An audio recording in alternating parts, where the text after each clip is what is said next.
These days, an increasing number of people rely on the internet for medical advice instead of consulting qualified healthcare professionals. The major reasons behind this trend are cost-effectiveness and convenience, but I believe that this is an overall negative development. One of the most significant factors driving many people to seek medical guidance online is financial considerations.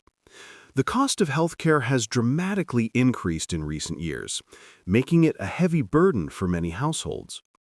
A general medical checkup in Vietnam, for example, may cost around 1 million VND, equivalent to roughly 1/5 of an average worker's monthly salary.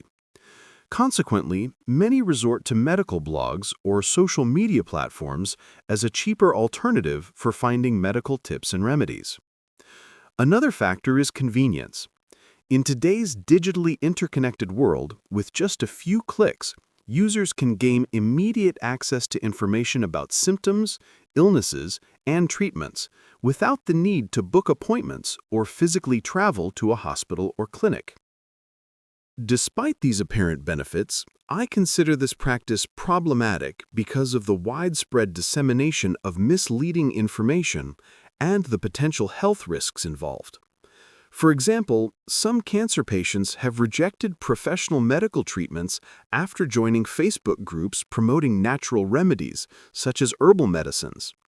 These groups often falsely claim that all cancers can be entirely cured by natural therapies.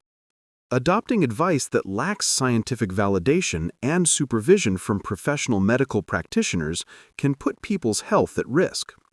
Extreme diets and prolonged fasting for weight loss purposes, for instance, have led many people to suffer from eating disorders, digestive complications, and dangerously low blood pressure. In conclusion, people increasingly turn to online resources for medical advice because of their affordability and convenience. However, given the widespread misinformation and potentially harmful unverified practices online, I am convinced that this is a negative trend.